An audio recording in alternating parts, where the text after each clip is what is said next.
Celebox. Puno ng pangarap, determinasyon at pag-asa si Agnes. Ginamit niya ang kanyang kaakit-akit na ganda upang magtrabaho bilang isang dancer sa club. Mabuti ang kanyang puso at ang kanyang hangarin. Ang tanging hangad niya lang ay makapagtapos ng pag-aaral at masuportahan ang kanyang ina.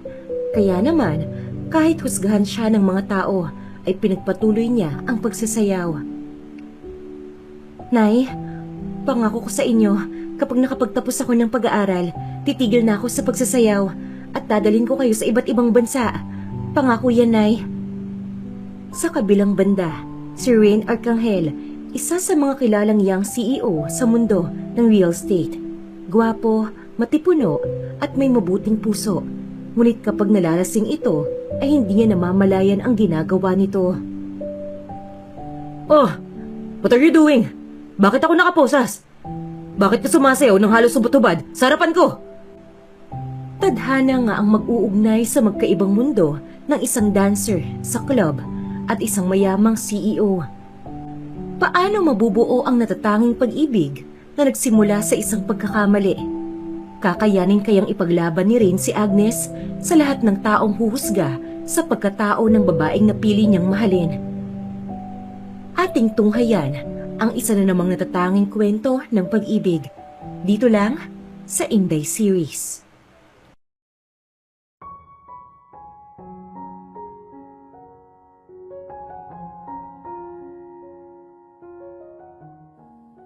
Agnes, hindi ka ba muna kakain, iha? Pagpansin ni Nanay Chona sa anak na halatang nagmamadali habang nakaharap sa salamin at inaayos ang sarili. Katulad noong mga nakaraan, posturang-postura na naman ang dalaga. Natural ang ganda ni Agnes. Malaporselana ang kutis, maamo ang muka, at may itim na makintab na buhok na siya namang kinahuhumalingan ng karamihan. Nay, malilit na naman ako kapag kumain pa ako. Mas mabuti pa siguro kung ibalot niyo na lang po at sa trabaho ko na lang po kakainin. Sambit pa ng dalaga habang naglalagay ng lipstick sa mga labi nito. Marahan namang lumapit si Nanay Chona sa kanyang anak.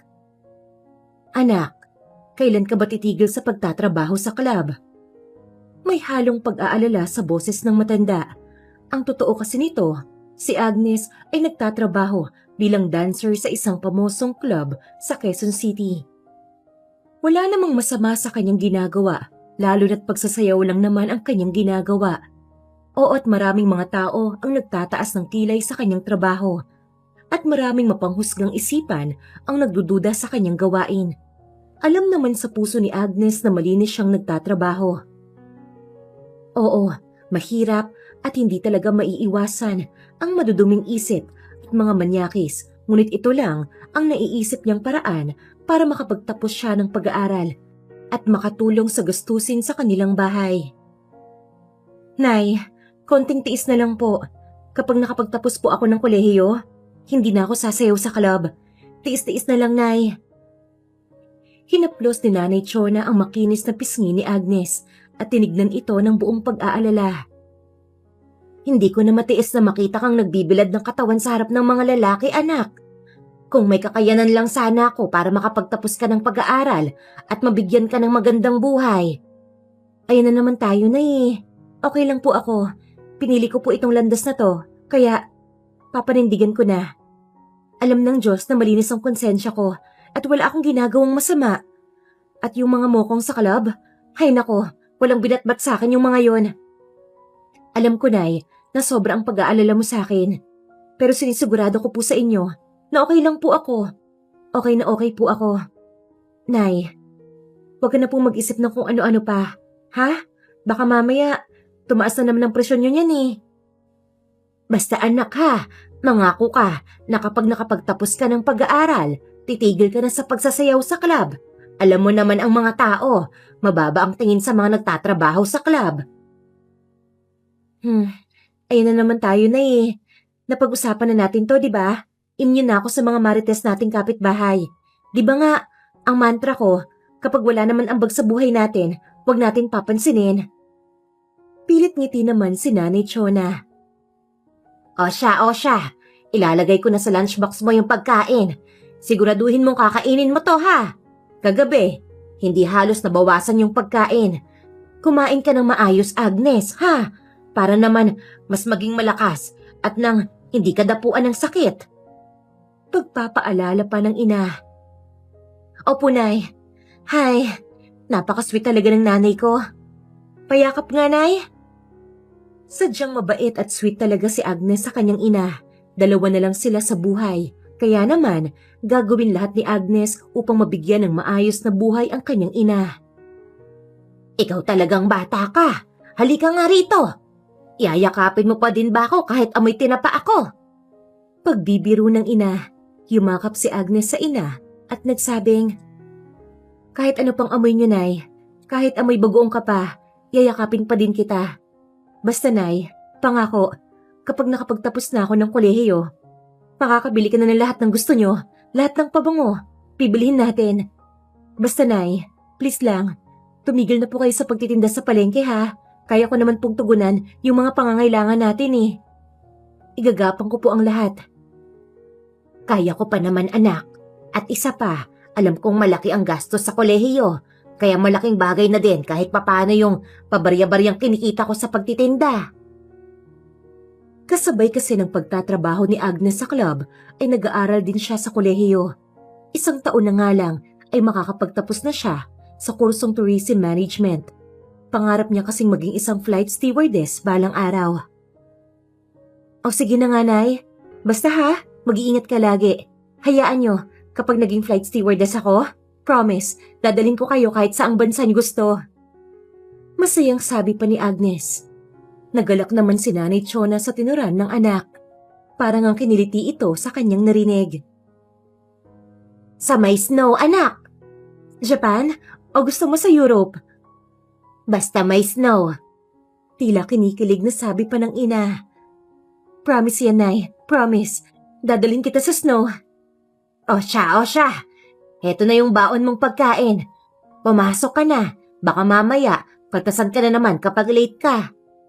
Hala, oo nga. Baka malate na naman ako.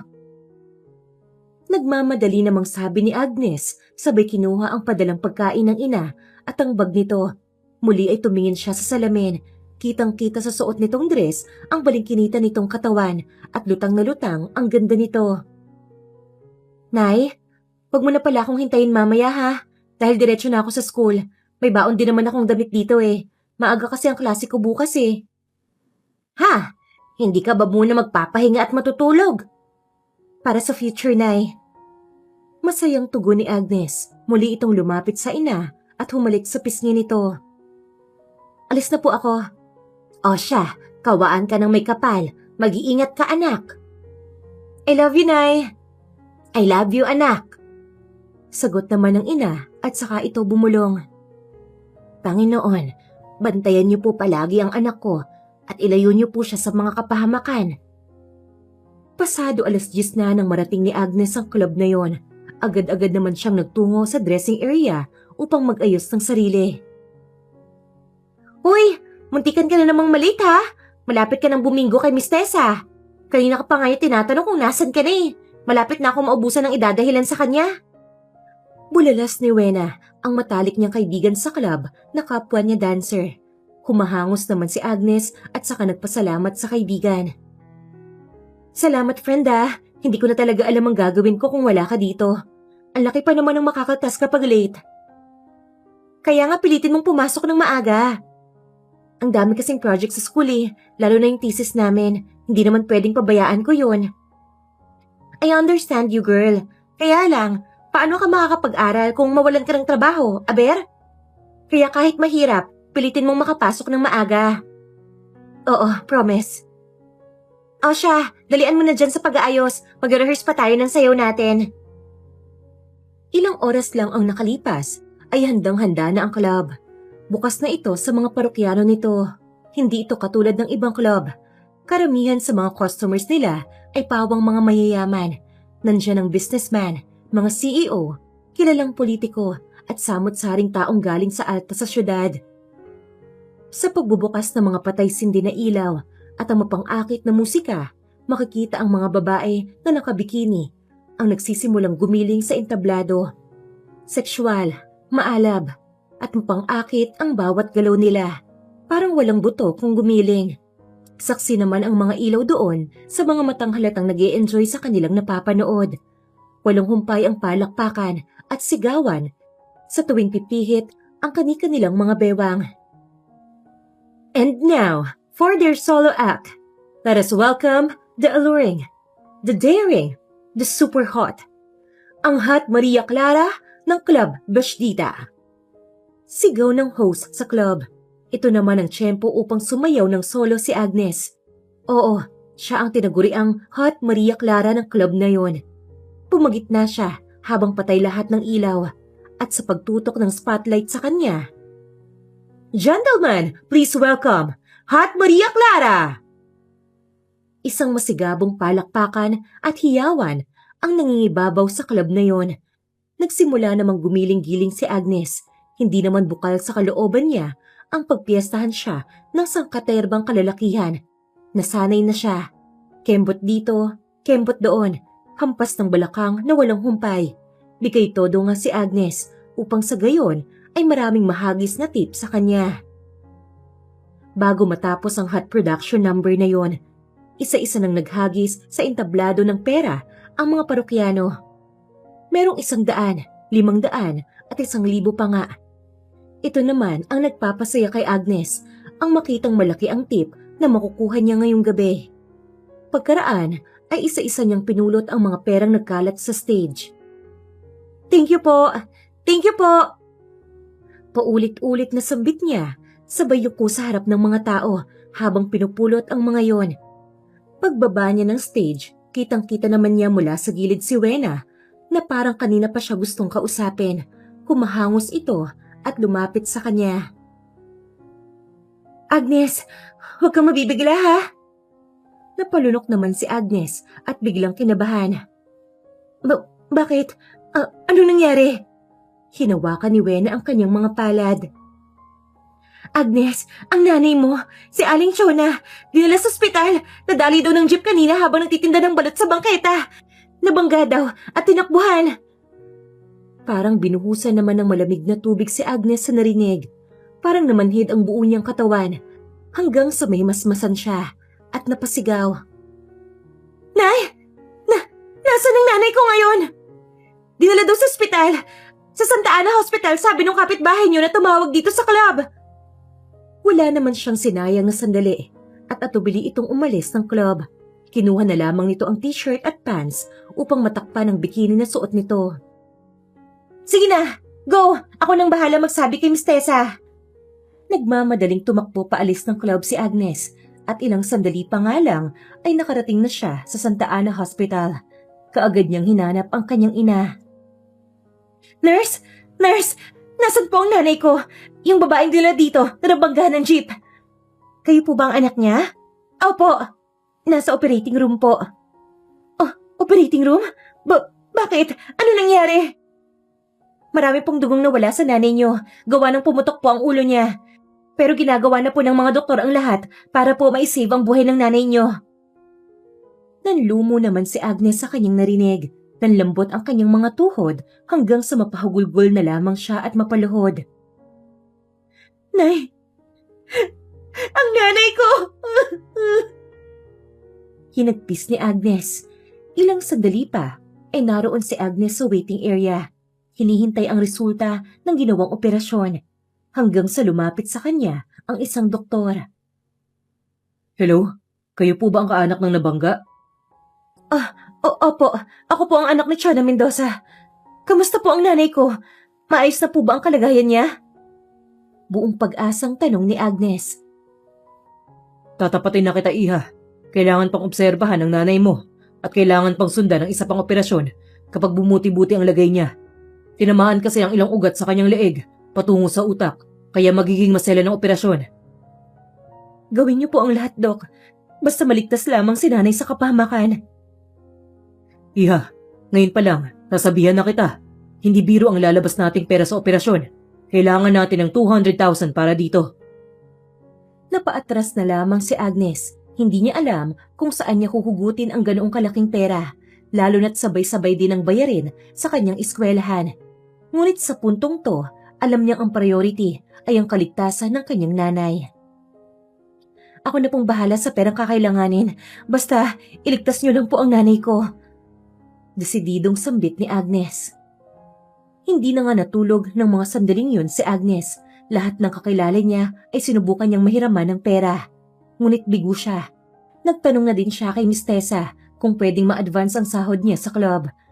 Ngunit dahil sa mga penalties niya, kahit gaano man kagustong mabigyan siya, ay wala ding magagawa ang manager niya. Maya-maya naman ay humahangos na dumating si Wena. Bukod sa nais nitong kamustahin ang ina ni Agnes, ay may dala din itong magandang balita. Friend, ayos ka lang ba? Don't worry, magiging maayos din si Aling Chona. Magtiwala ka sa may kapal. Alam kong hindi siya pababayaan ng Diyos. Sambit naman ni Agnes. Maraming salamat sa pagpunta mo dito ha. Hindi ko na alam ang gagawin ko, Wena eh. Kasunod ay bigla na lamang napahagulgol si Agnes. Friend, may sasabihin din sana ako sa'yo. Kaya din, napasugod ako kaagad dito paglabas ko ng club. Ah? Ano yun? Kanina kasi, may lalaking lumapit sa akin. Mukhang matagal mo ng tagahanga. Tinatanong kung pwede ka daw sumayaw sa isang event. Sasayawan mo lang yung groom-to-be, kapalit ng 250,000 pesos. Nanlaki naman ang mga mata ni Agnes. Hindi siya makapaniwala sa kanyang narinig. Pero maya-maya ay parang nagduda siya dahil it's too good to be true ang mensaheng yon. Totoo ba yan? Anong catch? Walang catch. Sadyang mayaman lang talaga yung lalaki at handa siyang magbayad para lang sa isang sayaw mo. O ano, game ka ba? Malaking halaga yon at tamang-tama yun para sa operasyon ni nanay. Oo, game ako. Game na game ako. Kinabukasan, nakatanggap ng mensahe si Agnes mula sa hindi kilalang lalaki. Binasa niya ang mensaheng yun pagkatanggap niya. Hi Agnes, this is Tim. Be at Marion Hotel tomorrow, room 412. I already have your number. Nag-transfer na ako ng initial deposit for your number. Napalunok na lamang si Agnes sa kanyang nabasa. Kaagad naman niyang chinek ang kanyang banking app sa cellphone at doon ay nakita niya na nagdeposito na nga ang lalaki ng 10,000. Ibig sabihin ba nito? Legit yun? Sinubukan niyang tawagan ang lalaki, ngunit hindi ito sumasagot. Ngunit ilang sandali lamang ang nakalipas ay nakatanggap na naman siya ng mensahe. Just wear something seductive and make my friend go crazy with your dance. Maya-maya naman ay biglang sumulpot si Wena. Ano friend? Game ka ba sa racket na yan? Hindi nga ako sigurado eh. Kinakabahan din ako. Kung di mo feel, pwede ka namang tumanggi. Hanap na lang tayo ng pera na pwede nating mahiram para maipa-opera yung si Nanay Chona. Wala nang ibang option, Wena. Kailangang maoperahan ni Nanay sa lalong madaling panahon. Kaya, igagrab ko na to. Basta mag-iingat ka ha. Tawagan mo na lang ako kaagad kapag may hindi magandang nangyayari sa'yo. Oo, friend. Salamat ha. Nang gabing yon, hindi man bukal sa kanyang kalooban, ay tinuloy ni Agnes ang racket na yon. Nagtungo siya sa nasabing hotel. Sa puntong yon ay naka-t-shirt at jeans pa siya, habang nasa loob ng dala niyang paper bag ang kanyang susuotin. Pag-akyat sa floor, kaagad niyang hinanap ang room 412. Room 412? Saan ba tong room na to? Kanina pa ako naglalakad dito sa hallway ah. Bakit hindi ko mahanap-hanap? Sambit pa niya habang panay ang lingon sa mga pinto. Ayun, room 412. Kumatok siya sa pinto, walang sumagot at walang nagbukas. Naghintay siya ng ilang segundo at saka siya kumatok muli, ngunit wala na talagang nagbubukas. Kung kaya naman ay marahan niya ng pinihit ang doorknob. Bukas ito at hindi nakalock. Hello, Mr. Tim? This is Agnes po. Nandito na po ako. Sabi pa niya, ngunit wala namang sumasagot. Marahan na siyang pumasok sa loob. Na-amaze na lang siya sa laki ng room na yon. May malaking kama sa gitna, habang ang bintana ay halos sumakop sa buong pader kung saan tanaw na tanaw naman ang mga naglalakihang gusali sa labas. Ngunit ang labis naman niyang pinagtataka ay parang wala namang party na magaganap sa kwartong yon. Ang usapan ay 7:00 ng gabi, ngunit tila kakaiba na wala man lang kahit anong senyales ng event. Nakakapagtaka naman, wala man lang kahit ano sa room na to. Tamang room number naman, tapos yung Mr. Tim, kanina pa out of coverage. Nabudol yata ako eh. Nang tatangkain niyang tawagan ulit si Tim, ay saka naman niya napansin na 1% na lang ang battery ng kanyang cellphone. Anak ng tokwa naman oh, saka pa ako nalobat. Paano ko matatawagan yung kumag na yun? Ay, basta gagawin ko na lang yung trabahong gusto niyang gawin. Basta, I will do my part para kay nanay. Kaya naman, dali-dali siyang nagtungo sa CR ng room upang doon ay magpalit ng seductive bikini at maglagay ng konting kolorete sa muka. Litaw na litaw naman sa suot niyang red bikini ang magandang hulma ng kanyang katawan. Halos magdikit ang mga daliri niya kapag pinatong sa bewang niya ang kanyang palad dahil sa sobrang liit ng waistline nito. Dahil mala porselana din ang kutis niya, para siyang mamahaling rosas sa suot niya. Habang naglalagay siya ng lipstick, narinig niyang tila may pumasok sa silid. Pinakiramdaman niya ang mga sumunod na ingay. Parang nagpaalam yung isa, samantalang iniwan naman sa silid na yon ang kausap din na lalaki. Mukhang ang lalaki nasa loob na yata ang sasayawan ko. Bulong pa niya sa sarili. Bakit naman kasi walang paramdam si Mr. Timmy at namatay pa ang cellphone ko? Hindi ko tuloy alam kung anong gagawin ko. Dugtong pa niya. Pinakiramdaman niyang muli ang mga sumunod na pangyayari. Biglang natahimik ang paligid. Ito naman ang pagkakataon niya para lumabas na sa CR. Suot ang halos kita ang buo niyang katawan. Marahan siyang naglakad palabas ng CR at doon sumambulat sa kanya ang lalaking nakatopless na mukhang himbing na sa pagtulog. Lumapit pa siya ng bahagya at doon niya nasilayan ang kabuuan ng itsura ng lalaking mukhang lasing. Gwapo ang lalaki, mukhang ang modelo kung tutuusin. Sharp ang jawline, matangos ang ilong at maganda ang kutis. Plus pa nga ang maskulado nitong katawan na nakabalandra sa harapan niya. Napalunok na lamang si Agnes, umiling-iling dahil bahagyang nawala ang atensyon niya sa kanyang nakikita. Back to work, Agnes. Trabaho lang to. Trabaho lang. Sambit pa niya sa kanyang sarili. Agad niyang kinuha ang kanyang dalang bag at kinuha mula rito ang posas na siyang gagamitin naman niya para sa kanyang performance. Dahan-dahan niyang kinuha ang magkabilang kamay ng lalaki at nilagay sa ulo na nito at saka pinosas sa bed frame. Kailangan maibigay ko ang 100% performance ko para ma-fully fade ang 250,000. Bulong pa ni Agnes. Hindi naman niya maiwasan na maamoy ang lalaki na kahit na amoy chiko, nangingibabaw pa din ang mabango nitong pabango. Ang bango mo naman, ang gwapo mo na, mabango pa. Sayang lang at ikakasal ka na. Hay, ang swerte naman ng mapapangasawa mo. Sa isip pa ni Agnes habang patuloy na nilalagay ang posas. Ano kayang pangalan ng lalaking to? Saka sa postura niya, mukhang halatang mayaman eh. Hi Agnes, kung ano-anong iniisip mo, focus ka lang, trabaho lang to. Para sa nanay.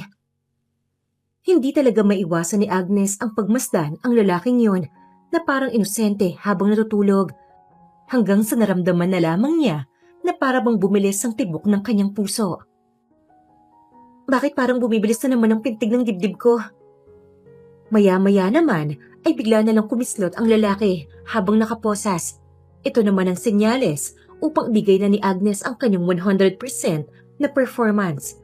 Kapag dumilat kasi ang lalaking ito, sisimulan niya ng gumiling sa harapan nito. Nagready na siya, tumayo sa harap nito habang nakatungtong sa kamang yun at inaabangan na bumukas ang mga mata ng lalaki. Nanunuyo na ang lalamunan ni Agnes. Naramdaman din niya ang kaba kung kaya naman kahit malamig ang aircon ng kwartong yun ay ramdam niya na nagbubutil-butil na ang pawis sa kanyang noo. Hanggang sa unti-unti na ngang bumukas ang mga mata ng lalaki. Kung kaya naman, bigla na lamang umindayog si Agnes. Parang walang buto ang katawan nito nang umigtad at gumiling nang mapang-akit sa pagdilat ng lalaki. Nanlaki naman ang mga mata ng lalaki. Ilang segundo ding natulala sa kagandahan at sa katawang iyon na nakapangibabaw sa harapan niya. Bago nito na-realize na parang hindi normal ang mga nagaganap. Ah! Sigaw ng lalaki. Nagulat din si Agnes dahil sa reaksyon na yon. Kaya naman, napahiyaw na lang din siya. Dali-dali itong bumaba mula sa pagtungtong sa kama at saka hinila ang kumot at dali-daling binalot sa halos hubad niyang katawan. What? What are you doing? Bakit ako nakaposas? Pagtataka ng lalaki habang pilit na kumakawala sa posas. Halos mapaatras si Agnes at hindi malaman ang gagawin. Let me go! Mapweras ang sigaw ng lalaki habang pilit na inaalis ang kamay sa posas. Muling napalunok si Agnes at hinagilap ang susi ng posas. Let me go! Muling sigaw ng lalaki. Nagkukumahog naman si Agnes at saka tinanggal ang posas gamit ang susi. Halos hindi pa nga niya ito masusian dahil ninerbiyos pa ang dalaga. At nang makawala ang lalaki ay naplos muna nito ang kanyang mga kamay at muling bumaling kay Agnes. Anong ginagawa mo? Bakit ka sumasayaw sa harapan ko? At bakit mo ako pinosas? Ha? Tanging nasabi na lang ni Agnes. Sa puntong ito, ramdam ni Agnes ang kaba at pangamba. Natatakot na siya sa sitwasyong pinasok niya. I'm asking you kung bakit ka sumasayaw ng halos subot-ubad sa harapan ko. Humigpit naman ang pagbalot ni Agnes sa kumot na nakapulupot sa katawan nito. Naku sir, hindi ba ikaw yung groom-to-be? Hindi ba ikaw yung kaibigan ni Mr. Tim? Ha? Napakunot naman ang lalaki sa mga binabanggit ni Agnes. Parang ang mas lalo itong naguluhan sa sitwasyong yun. At this point, narealize ni Agnes mukhang isang malaking pagkakamali nga ang kwartong pinasok niya. O hindi naman kaya ay isa lang pambubudol ang ginawa sa kanya. Napakamot sa ulo si Agnes at bumuntong hininga. Ay, pasensya na sir. Wala naman akong intensyong masama. May lalaki kasing kumuha sa akin na sumayaw sa groom-to-be. Binigay sa akin ang room number ng hotel. I don't know what you're talking about. I think you got the wrong room. Mukha nga sir. Pasensya na ulit. Hiyang-hiya naman si Agnes sa sinapit nito. Dali-dali siyang kumilos at nang akmang papasok sa CR upang kunin ang mga gamit nito, bigla naman siyang tinawag ng lalaki. Wait! Nagulat si Agnes at dahan-dahan na lumingon sa lalaking nasa kama. Do you really do this for a living? Tanong ng lalaki, out of curiosity. Nagtuloy-tuloy sa pagpasok ng CR si Agnes. Naramdaman naman ng lalaki na baka na-offend si Agnes sa tanong nito. I don't mean no harm! Sigaw nito sa dalaga na nasa loob ng CR. Marahan naman na lumabas si Agnes. Sa puntong to ay nakabihis na ito. Nagsuot na lamang ito ng damit. Yes, oo. Nagsasayaw ako para kumita ng pera. Para may pangtustos ako sa matrikula at gastusin sa school at bahay. At ginawa ko tong pagsiservice na sayawan ka dito sa hotel dahil ang nanay ko ay nasa ospital ngayon at kailangang maoperahan. I'm sorry to ask. Sorry din ha. Mukhang naskam yata ako eh. Pasensya ka na at naabala pa kita. Bumagsak ang balikat ni Agnes at takmang lalabas na ng kwarto. Wait! Napatigil naman sa paghakbang palabas si Agnes at lumingon sa lalaki. How much money do you need? Tanong ng lalaki sa kanya, mukha namang sinsero ito sa pagtatanong. Ilang segundo munang pinagbasta ni Agnes ang lalaki at binabasa kung magsasabi ba siya ng totoo dito. Bakit? Kapag ba sinabi ko sa'yo, maniniwala ka? How much? Kailangan ko ng 200,000 para sa operasyon ng nanay ko at mga bayarin ko sa university. Pinangakuan ako ni Tim na yon ng 250,000 kapalit ng pagsayaw ko. Ewan ko ba kung bakit hindi ko man lang pinagdudahan. Ang assuming ko kasi na feeling ko aabot ng 250,000 ang worth ng pagsasayaw ko. Mabilis na kumilos ang topless na lalaki at kinuha sa drawer ang checking yon at dali-daling sinulat ang halagang kailangan ni Agnes. At saka ito inabot sa kanya pagkatapos nitong pirmahan. Here, 250,000 pesos. Napanganga na lang si Agnes. Nagulat siya sa kinilos ng lalaki para kasing barya lang na binigay nito sa kanya. Hindi niya alam kung aabutin ba niya ito o hindi. Get it. Marahan namang inabot ni Agnes ang tseke at doon niya nabasa ang pangalan ng lalaki. Ang lalaking ito ay walang iba kundi si Rain. Rain Arcangel, ang kilalang young businessman sa larangan ng real estate. Guwapo, simpatiko, maskulado na siya namang tinitilian at kinahuhumalingan ng maraming babae. Ngunit ang lalaking to, sa kabila ng pisikal na anyo at katayuan sa buhay, ay nananatili naman itong binata kahit na nasa tamang edad na 30 na ito para mag-asawa. Naging abala kasi masyado sa pagpapayaman, kaya naman nakalimutan na nitong paligayahin ng kanyang puso. Rain? Seryoso ka ba? Yes, para yan sa abalang ginawa ko sa'yo. Anong catch? Napakunot noon naman ang binata. Catch? Yes, catch. Anong kapalit? Tutuloy pa ako sa pagsayaw? Napatawa naman ng bahagya si Rain. Tulong ko na lang sa'yo yan. Alam ko kung gaano kahirap at kasakit ang umasa. I know, na inasahan mo yung pera na yan para sa nanay mo. Ano ang kapalit? Ang kulit eh. Walang kapalit yan. Promise ba yan? Kasi hindi ko talaga to tatanggihan. Muling ngumiti ang lalaki. Dito naman napansin ang malalim na dimples nito na bagay sa mukha ng lalaki. Mas nasilayan pa ni Agnes kung gaano kagwapo ang lalaking yon na nakahubad pa rin sa harapan niya. Yes, kunin mo na, bago pa magbago ang isip ko. Promise, kapag nakaluwag-luwag ako, unti-unti kong babayaran to sa'yo. Kahit gawin mo pa akong serbedora, katulong, utusan, tagalaba, tagaluto, tagabuhat. Tatarawin ko talagang malaking utang na loob to sa'yo. Muli na namang napatawa ang lalaki.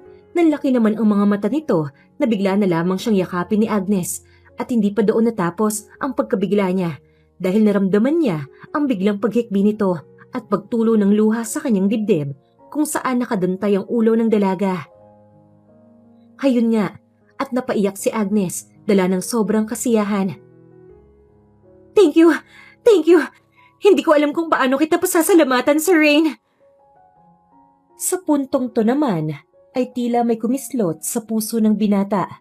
Hindi niya alam kung awa nga lang ba ang nararamdaman nito para sa dalaga. O baka naman tuluyan ng nahulog ang puso nito sa babae ngayon niya lang nakilala. Marahang bumitaw si Agnes sa pagyakap nang maalala nito na ang awkward ng ginawa niyang reaksyon. Sorry, nabigla lang ako. Pilit ngiti naman ni Rain. Oh, ano nga palang pangalan mo? Nagulat naman si Agnes dahil halos kanina pa sila magkausap, hindi pa nga pala siya nagpapakilala sa kaharap nito. Hala, hindi pa pala ako nagpapakilala. Ako si Agnes, Agnes Mendoza. Nice meeting you, Agnes. Ngumiti naman si Agnes at parang umiwas dahil nakatitig sa kanya ang mga matang iyon ng gwapong binata. Nice meeting you too. Oh, Agnes, huwag ka sanang ma-offend ah. Trabaho mo ba talaga ang... Oo, isa akong dancer sa club. Pero hindi naman ibig sabihin nun, pumapatol ako kung kani-kanino. Yan kasi ang maling perception ng tao sa mga tulad kong dancer. Ang bilis nila kaming husgahan, kahit malinis ang intensyon namin. Ang tingin nila, mga pakawalang babae kami. Pasensya ka na. Pero, hindi naman kita hinuhusgahan. Mabuti ng malinaw. Ginagawa ko lang naman to para maigapang ko ang pag-aaral ko sa college eh. Malapit-lapit na din akong makatapos. Pangako ko sa nanay ko na kapag graduate na ako, titigil na ako sa pagsasayaw at magtatrabaho sa airline. Pangarap ko kasi maging flight stewardess eh. Kaya lang, ayun nga, sa hindi inaasahang pangyayari, nabangga ng jeep ang nanay kagabi habang nagtitinda sa bangketa. Matigas din kasi ang ulo ng nanay eh. Sinabi ko na kasi na wag na magtinda at hayaan na lang ako magtusto sa araw-araw naming pangangailangan sa bahay. Nakatulala lang sa kanya si Rain habang dire-diretso ang bibig niya sa pagkukwento. Napansin naman ni Agnes na nakanganga si Rain at parang inaabsorb ang mga sinasabi niya. Naku, sorry. Pasensya na ha. Naparami ata ang pag-share ko sa'yo, Sir Rain. Rain na lang. Namula naman si Agnes nang sabihin yon ng binata at muling umiwas ng tingin. Okay. Sir, Rain, baka pwedeng makuha na lang ng contact details mo para kapag nakaluwag-luwag na unti-unti akong makapagbayad. No, I insist. Hindi mo na kailangang bayaran yan. Ikaw, ano bang number mo? O saan kita pwedeng makita ulit? Kinuha ni Rain ang cellphone nito at inabot kay Agnes. I-save mo dito yung number mo. Hesitant pa noong una si Agnes, ngunit kalaunan ay nilagay niya din sa cellphone ng binata ang personal number niya. Ayan, nakasave na. Sir, Rain. Mauna na ako ha. Sorry ulit sa malaking abala. At super thank you. Hulog ka talaga ng langit. Wika pa niya at saka niya mabilis na hinalikan sa pisngi ang binata. Natulala naman si Rain sa ginawang yun ng dalaga. Nang magbalik ang kanyang atensyon, ay narinig na lamang niya na sumara ang pinto at nakalabas na si Agnes. Sa paglabas ni Agnes ng hotel, hindi naman nawala sa isip niya ang lalaking yun.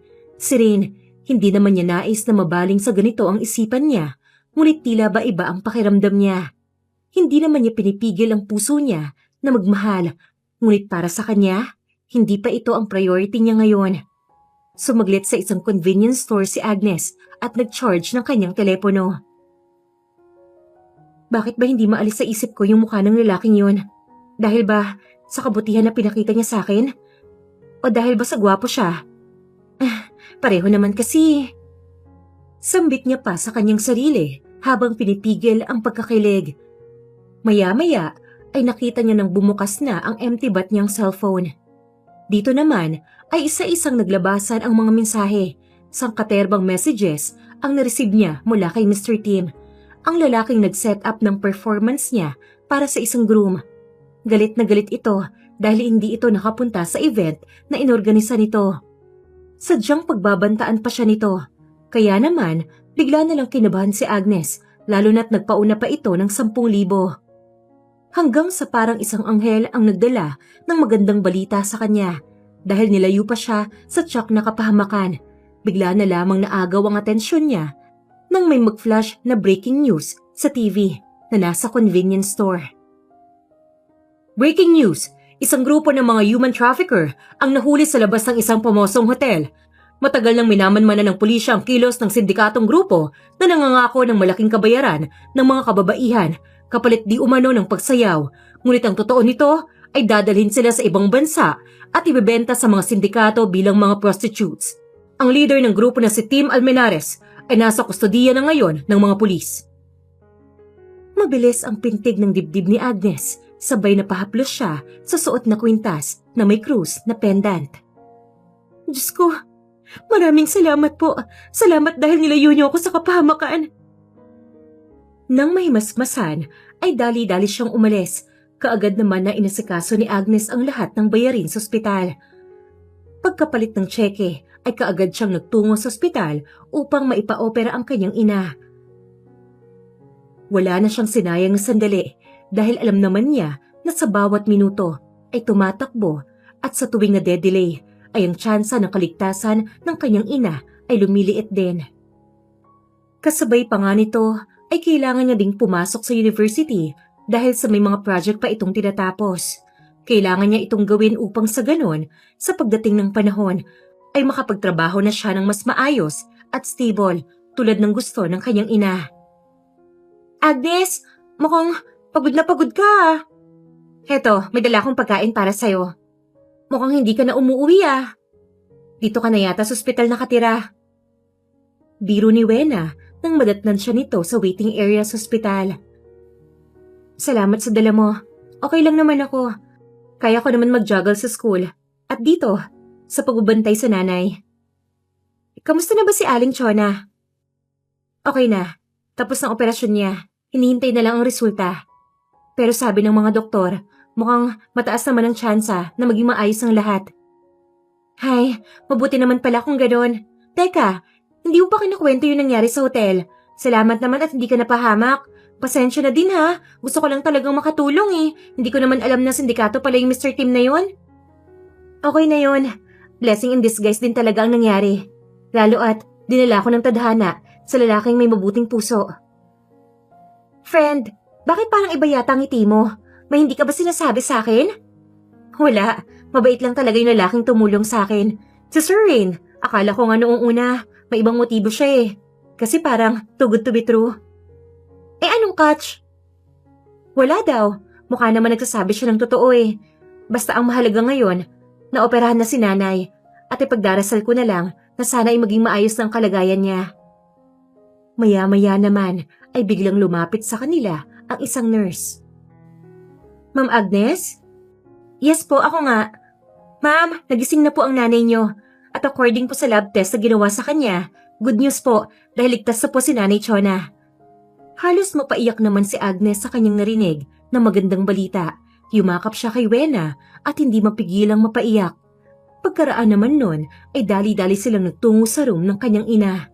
Doon naman ay nadatnan nila ang ina na mulat na tinihintay ang kanyang pagdating. Nay! Sambit niya, saka siya lumapit sa ina at marahan itong niyakap.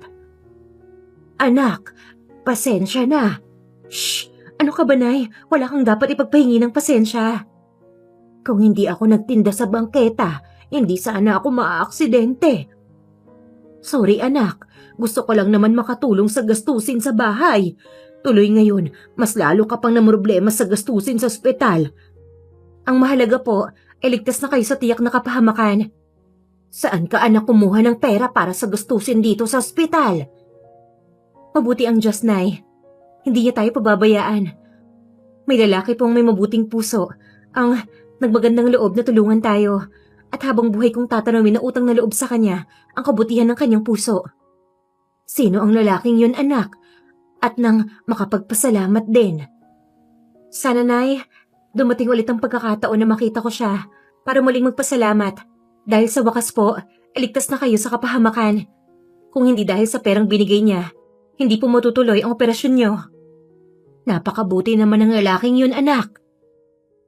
Makaraan ng ilang linggo, balik sa dating buhay si Agnes.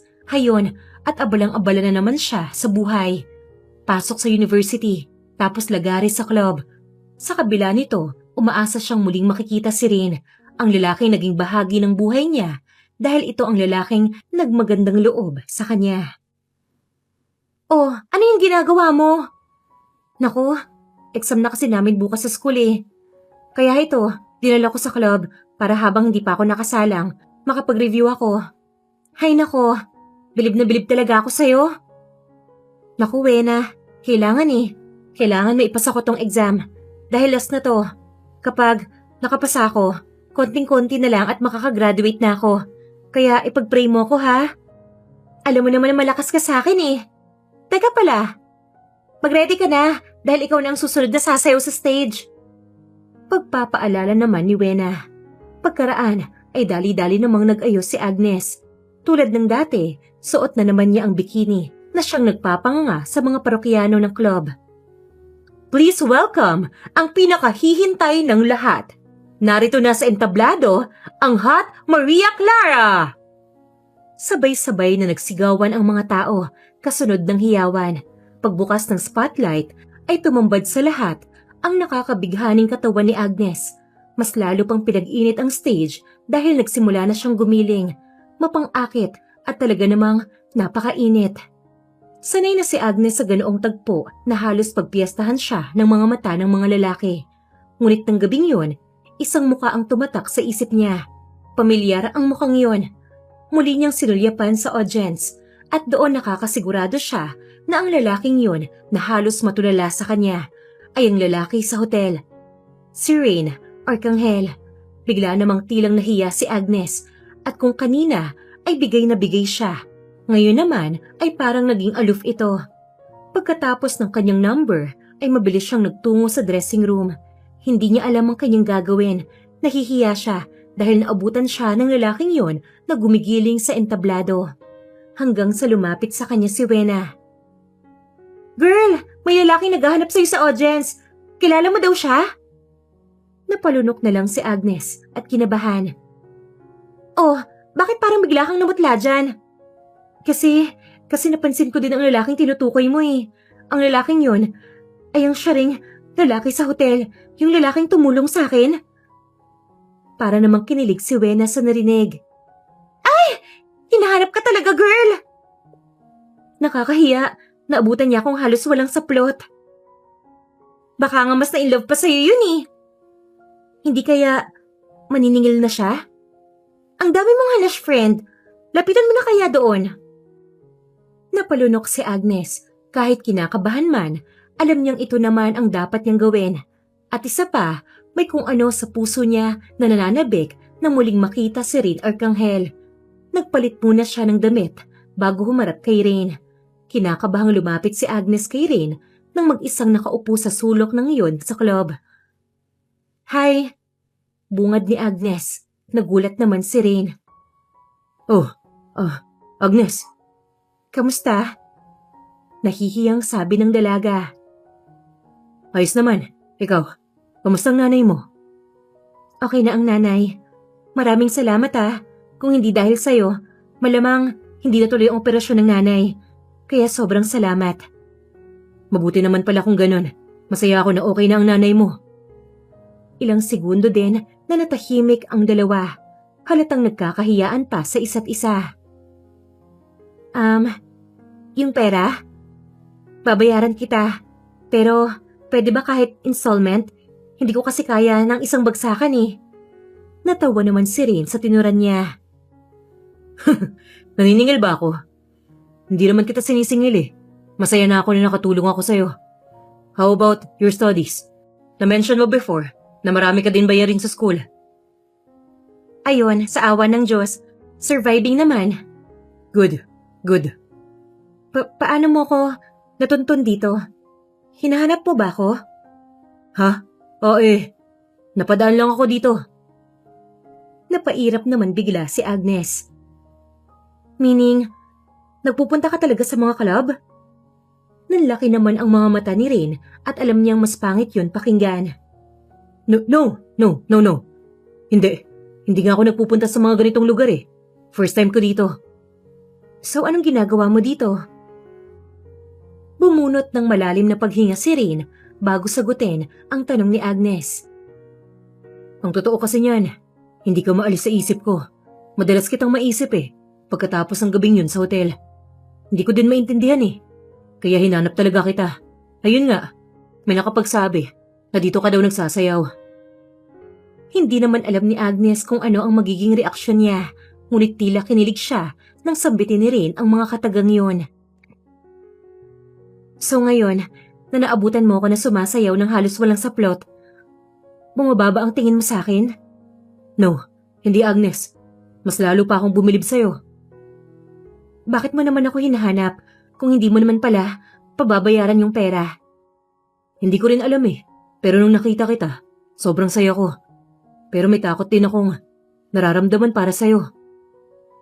Bakit naman? Paano kung may manyak na bigla ka nalang bastusin? Paano kung may mag-abang sa'yo sa labas? Paano mo maipagtatanggol ang sarili mo? Palihim naman na napangiti si Agnes. Ramdam niya ang sensiridad ni Rain sa mga sinasabi nito. Ramdam niyang concern sa kanya ang binata. Sanay na ako. At don't worry, hindi obra yung mga yan sa akin. Mabuti naman kung ganun.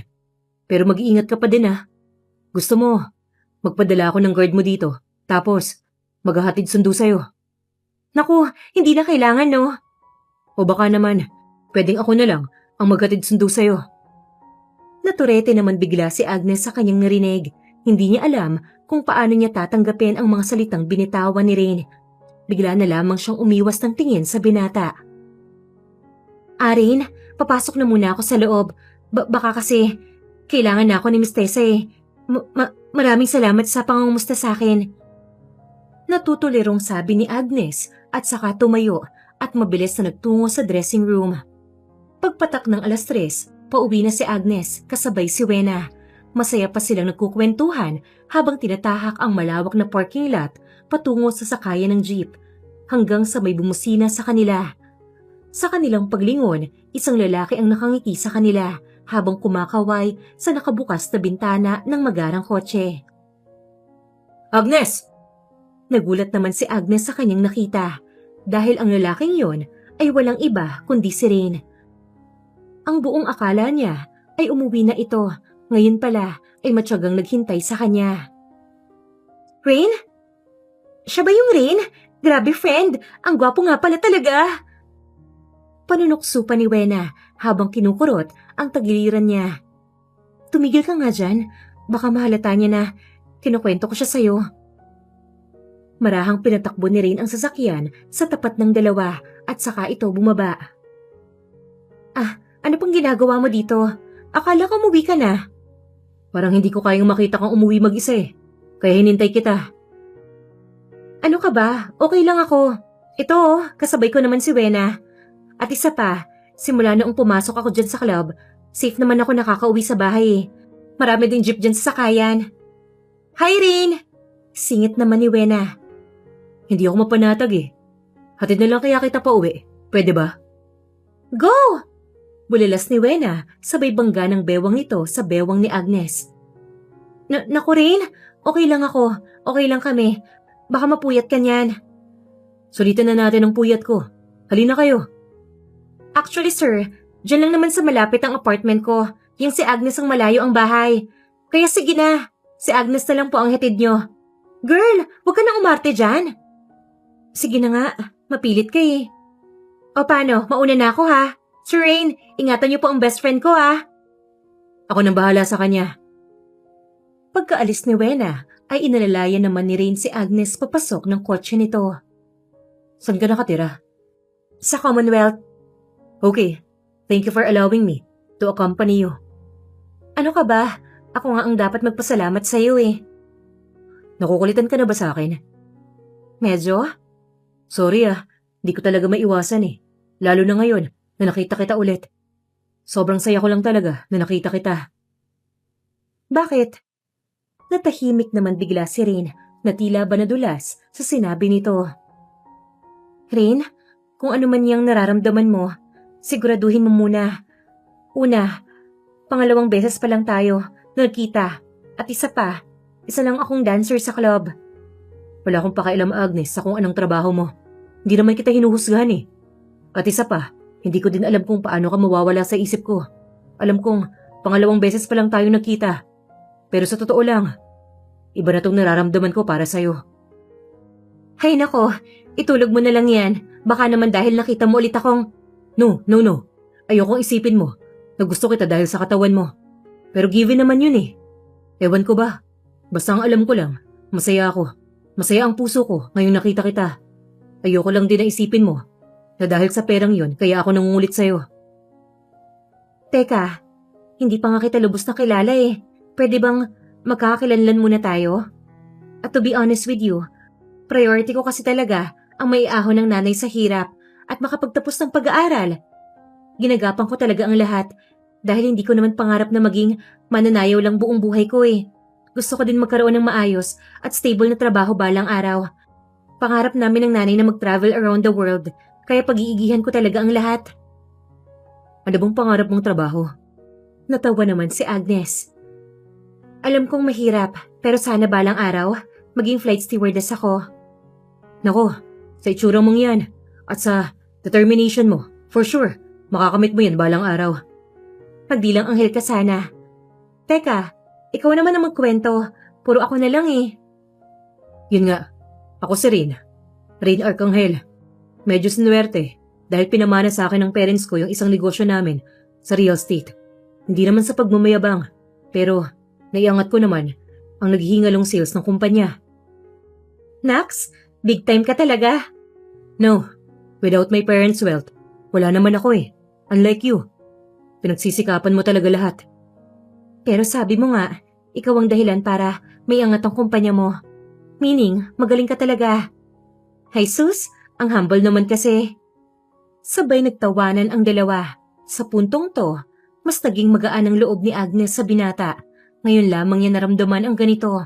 Hindi niya akalain na ganoon magiging malapit ang loob nila sa isa't isa.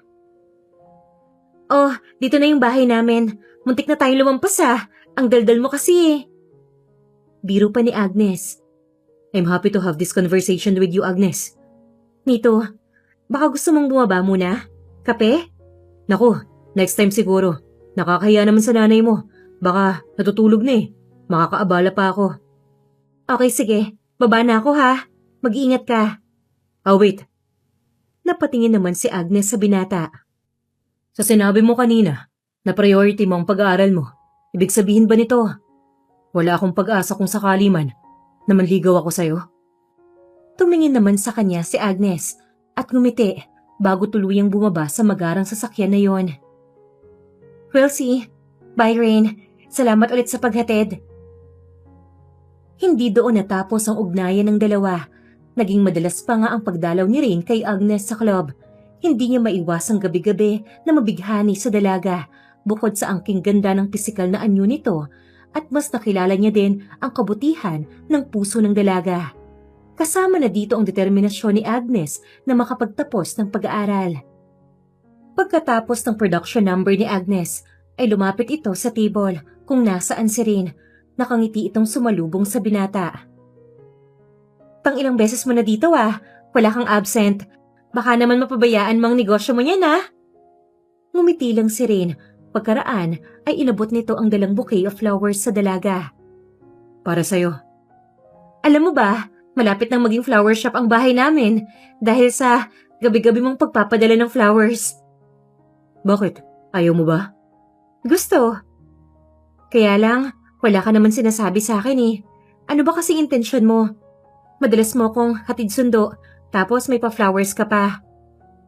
Hindi pa ba obvious, Agnes? Gusto ko marinig mula mismo sa bibig mo. Tumayo si Rain at saka hinila si Agnes palabas ng club. Gusto ko marinig mo nang malinaw ang sasabihin ko. Pwede bang doon tayo sa labas? Sumang-ayon na lamang si Agnes at saka sila lumabas ng club. Agnes, simula pa lang noong aksidente tayo nagkita sa hotel na yun, alam kong may iba na ako nararamdaman para sa'yo. Agnes, alam kong ramdam mo naman ang sinasabi ko at pinapakita ko sa'yo. Pero gusto ko lang sabihin sa'yo na kahit sino at ano ka pa, kahit ano pang estado mo sa buhay, kahit ano pang trabaho mo, hindi magbabago ang tingin ko. At nire-respeto at humahanga ako sa'yo sa buong pagkatao mo. Mula sa ganda ng mukha mo hanggang sa kabutihan ng puso mo. Agnes, mahal kita. Mahal na mahal. Oo nga't nararamdaman na yun ni Agnes. Alam niyang may pagtingin sa kanya si Rain, ngunit iba pa rin ang pakiramdam kapag sinasabi sa'yo ang mga bagay na to ng harapan. Sa puntong to, wala nang ibang nararamdaman si Agnes kundi ang labis na kasiyahan at kilig. Na isang tabi na nga ang inaalala niya. Rain, mahal din kita. Nagulat naman si Rain sa narinig at hindi makapaniwala. Mahal kita. Alam kong hindi ko priority ngayon ang umibig, pero naisip ko na ayaw na kitang mawala pa sa buhay ko. Kaya sa abot ng aking makakaya, susubukan kong pagsabayin ng pag-aaral, pagtatrabaho, at mahalin ka ng buong puso. Labis na labis ang saya ni Rain sa kanyang mga narinig, kung kaya naman kaagad niyang niyakap si Agnes at saka sinunggaban ng mainit na halik sa labi nito. I love you, Agnes. I love you too. Agnes, hindi mo na kailangang magtrabaho dito. Tutulungan kita na makapagtapos ng pag-aaral mo at tutulungan din kitang suportahan ng nanay mo. Ngumiti lamang si Agnes. Rain, tinanggap ko ang pagmamahal mo, hindi dahil sa estado mo sa buhay. Mahal kita, kahit hindi ka isang arkanghel. Hayaan mong pagsikapan kong makapagtapos ng pag-aaral. Malapit naman na ako makagraduate isang kembot na lang. At isa pa, sapat na yung pera na ayaw mong pabayaran sa akin. Bakit? Ikakahiya mo ba akong girlfriend kapag nalaman ng mga kaibigan mo na isa lang akong dancer sa club? Lumapit naman si Rain sa kanya at niyakap. Hindi naman sa ganun. Kaya lang, ayaw na kitang nakikitang nakahubad sa harap ng maraming lalaki. Ngayong girlfriend na kita, gagawin ko ang lahat para protektahan ka. Hayaan mong gawin ko to. Ang tulungan ka. Kahit mamasukan ka sa office, basta wag lang dito. Alam ko naman na wala kang ginagawang masama. Pero ayaw na kitang makitang napipilitan sa trabahong to. Ayaw na kitang makitang nahihirapan dahil kailangan mo lang makapagtrabaho. Ako na ang nagsusumamo sa'yo, Agnes. Hayaan mong tulungan kita. Ngayong boyfriend mo na ako. Pwede bang maging instrumento ako sa pagiging successful mo sa future? Taos-pusong pagpapaliwanag ni Rain. Halos maiyak naman si Agnes sa kanyang mga narinig.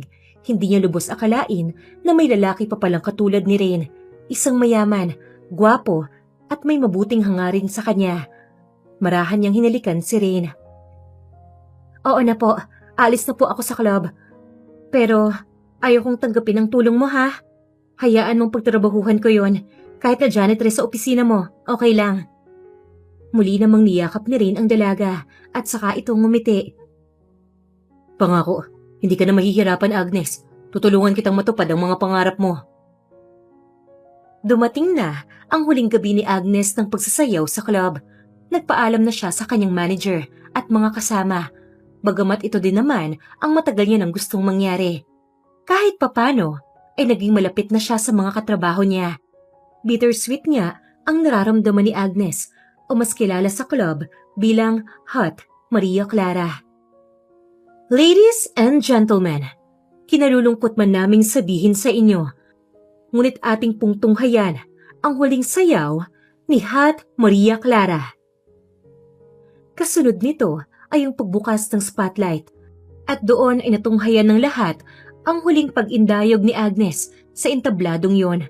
Binigay niya ang lahat, ang kanyang 100% na performance na siya namang mas nagpalakas ng palakpakan at hiyawan ng mga tao. Pagkatapos ng kanyang number ay sangkaterbang bulaklak naman mula sa mga guests ang natanggap niya. Kaagad naman siyang sinalubong ng kanyang matalik na kaibigan na si Wena. Friend, malungkot man ako dahil aalis ka na, pero sobrang happy naman ako for you. Promise, kapag naging okay ako sa pangakong trabaho sa akin ni Rain, i-refer kita kaagad. Huwag mo na akong alalahanin dito. Ang mahalaga ay masustentahan ng bagong trabaho mo ang pag-aaral mo. Libre mo na lang ako ng plane ticket papuntang Amerika kapag isa ka ng flight stewardess ha, at nang makahanap na ako ng AFAM. Biro pa ni Wena. Pero seriously friend, masayang-masaya ako para sa'yo. Akalain mo ang lalaking aksidente mong nasayawan sa hotel ay siya din yung lalaking magbabago ng kapalaran mo. Oo nga eh, God's will talaga friend. Maya-maya naman ay bigla na lamang pumasok sa dressing room na yun si Rain at may dala ding malaking bouquet of flowers. Kaagad naman siyang sinalubong ng yakap ni Agnes. I'm so proud of you. Salamat. Pagkatapos ay isang matamis na halik ang ginanti ni Rain sa dalaga. Hay nako, nang inggit pa. Halika na. Napakunot noon naman si Rain. Ha? Saan tayo pupunta? It's about time na makilala mo ang nanay. Matagal ka nang gustong makilala nun eh. Pagkaalis ng dalawa sa club, ay dumiretso naman sina Agnes sa kanilang bahay. Doon naman ay nakita nila si Aling Chona na abala sa paghahanda ng pagkain. Dahil alam nitong ito na ang huling gabi ni Agnes sa club at isasama doon ang nobyo nitong si Rain. Nay, mano po? Kaawaan ka ng Diyos. Nay, ito na po ang lalaking sinasabi ko sa inyo. Ang lalaking tumulong sa akin sa mga bayarin sa ospital, si Rain Arcangel. Magandang gabi po, Nay Chona. Masayang lumapit naman si Rain at saka nagmano. Kaawaan ka ng Diyos, iho. At siya din ang lalaking bumihag sa puso mo, ha? Agnes. Ang nanay talaga. Pero opo, siya nga ang lalaking bumihag sa puso ko. Rain, iho, hindi pa ako nakakapagpasalamat sa mga tinulong mo sa amin. At sana, wag mong isipin na inaabuso ka ng anak ko, ha? Lalo na't binigyan mo pa siya ng trabaho sa kumpanya mo. Pero ha, kahit anong tulong pa yan, kapag niloko mo itong si Agnes ko, isusumpa talaga kita at ipapakulam. Pagbabanta na may halong biro pa si Nanay Chona. Don't worry po, hindi ko po sasaktan si Agnes. Mahal na mahal ko po ang anak niyo.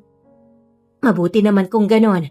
O siya, dito na tayo mag-usap sa kusina at nagluto ako ng pagkain. Halina't kumain na tayo. Naging maayos naman ang relasyon ni Rain sa nanay ni Agnes, ngunit hindi naging ganoong kainit ang pagtanggap ng ilang taong nakapaligid kay Rain sa kasintahan nito. Nasa isang party noon ng dalawa para sa isang event kung saan naroon ang mga kilalang tao sa larangan ng pagnenegosyo. Noong una pa lang, ay very hesitant na si Agnes na dumalo sa pagtitipong yon dahil natatakot siyang mahusgahan. Ngunit sinigurado naman ni Rain na wala siyang dapat ipangamba. Oh, hi Rain! I've been so excited to see you here. Oh bro, mukhang totoo yata ang mga bali-balita. Siya na ba yung... Dancer? Yung girlfriend mong dancer sa club? Pre, kailan pa bumaba ang standard mo sa babae? Talaga ba, Rain? So totoo ang chismis na pumatol ka sa dancer? Sabay nagtawanan ang mga kumpol ng tao na nakapalibot sa dalawa. Parang nanliit naman si Agnes sa mga narinig. Ayaw niyang nang dahil sa kanya ay pagtampulan ng katatawanan si Rain. Pinilit niyang umiwas at umalis sa venue, ngunit naging mabilis naman ang kamay ni Rain at kaagad siyang hinawakan. How dare you? Wala kayong karapatan na magsalita ng ganyan. Mga nakapag-aral naman kayo, pero I think you forgot your breeding elsewhere. Parang nabuhayan naman ng loob si Agnes sa pagtatanggol ni Rain sa kanya, kaya imbes na mahiya ay taas na upa siyang humarap sa mga taong yon. Hindi man po ako naging kasing yaman niyong lahat. Pero marangal po ako at pinalaking may respeto. Yun po siguro ang kaibahan ko sa inyong lahat. Tandaan niyo ang gabing to, dahil hindi ko makakalimutan to. Ang gabi na pinahiyaan niyo, hindi lang ako, pati rin ang babaeng mahal na mahal ko. Kasunod noon ay mabilis na umalis ang dalawa ng event na yon. Sa pag-alis nila ay dumiretso naman sila sa isang park at doon ay nagpalamig ng ulo. Okay ka lang ba? Huwag mo na akong isipin, no? Sanay na ako sa mga ganong tao. Ayokong ma-experience mo ang ganong panunuya. Okay lang yon. Ikaw nga ang iniisip ko eh. Pati tuloy ikaw, nahusgahan nilang lahat. Wala naman akong pakialam sa kanila eh. Ang importante sa akin, kasama kita. Ang pinakamagandang babae sa balat ng lupa. Maya-maya naman ay bigla na lamang lumuhod si Rain sa kanyang harapan at dinukot sa bulsa nito ang isang maliit na box. Sa pagbukas nito ay tumambad naman ang napakagandang diamanting singsing. Saksi ang mga ilaw sa park na yon, kasama pa ang mga bituin sa langit. Sa napaka-romantic na tagpong yon. Agnes, I don't wanna waste another time. Mahal na mahal kita at handa akong ipagtanggol ka sa lahat. Makasama ka habang buhay at pagsilbihan ka sa abot ng aking makakaya. Agnes, will you marry me? Halos mapaiyak naman si Agnes sa tagpong yon.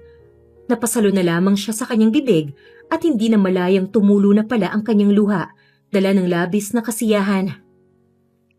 Yes, Rain, I will marry you. Nang marinig naman yon, ay kaagad na hinagkan ni Rain ang mga labing yon ni Agnes at saka ito binuhat at saka inikot. I love you, Agnes. I love you more than you know. I love you too, Rain Arcangel. Bago naman ikasal ang dalawa, ay nakapagtapos na muna ng pag-aaral si Agnes. Naging katuwang niya si Rain upang maisakatuparan ang pangarap niyang maging flight stewardess. Tulad ng pangako niya sa kanyang ina, ay naisama din niya ito sa ilang bansa. Pati na nga din ang matalik niyang kaibigan ay naidala niya sa Amerika. Kalaunan naman ay nakapagdesisyon siya na maging kaagapay ni Rain sa negosyo nito. Hindi nagtagal, kinasal din ang dalawa. At mula doon ay pinagsikapan nilang mas palaguin pa ang negosyo ni Rain. Ngayon nga ay tinitingala na ng lahat si Agnes. Ngunit kahit ganon ay nananatili namang mapagkumbaba ang dalaga. Sa pagdating ng panahon, biniyayaan ng dalawa ng kambal na anak na naging source of happiness ng dalawa. Ngayon ngang buo na ang pamilya nila ay mas tumibay pa ang pagmamahalang Rain at Agnes. Ang tunay na pag-ibig ay hindi nasusukat sa estado ng buhay. Walang mayaman, walang mahirap. Ang tunay na pag-ibig ay walang panghusga, walang kondisyon at higit sa lahat, walang pinipili. Sabi nga sa 1 Corinthians 16:14, do everything in love. At diyan po nagtatapos ang kwento ni Rain at Agnes. Ako po si Miss Lee, ang inyong tagapagsalaysay. Hanggang sa muli, dito lang sa Inday Series.